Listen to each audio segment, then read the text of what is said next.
Break બાદ હવે આગળ વાત કરીએ તો ભાવનગર સાંસદ નીમુબેનની સાંસદ ગ્રાન્ટમાંથી બોટાદ તાલુકાના ગ્રામ્ય વિસ્તાર માટે 53 લાખના ખર્ચના વાહનનું લોકાર્પણ કરાયું.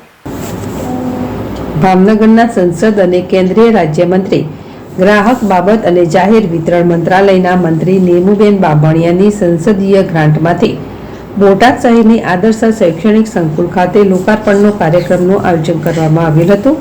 જે કાર્યક્રમમાં કેન્દ્રીય મંત્રી નીમુબેન બાંભણિયાની ગ્રાન્ટમાંથી 53 લાખ રૂપિયાના ખર્ચે બોટાદ તાલુકાના મોટા પારિયાદ, કાનિયાડ અને બોડી ગામમાં મોક્ષ રથ આપવામાં આવ્યા.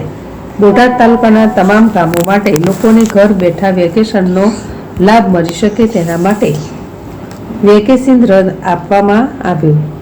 તો ભદ્રાવાડી ગ્રામ પંચાયતના આરોગ્ય વિભાગના પીએચસી ખાતે એમ્બ્યુલન્સ આપવામાં આવી. તેમજ બરવાડા તાલુકા શહેર શાહપુર, અંકેવાડિયા, રાણપરી અને વંઢોરા ગ્રામ પંચાયતને ઈ-રિક્ષા મળી 53 લાખ રૂપિયાના ખર્ચે વાહન આપવામાં આવ્યા.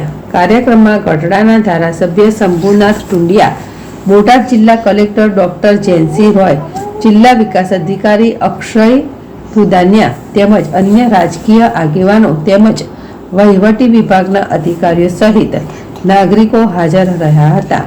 તમામની હાજરીમાં કેન્દ્રીય મંત્રી દ્વારા લીલી ઝંડી આપી અને તમામ વાહનોને પ્રસ્થાન કરાવેલ.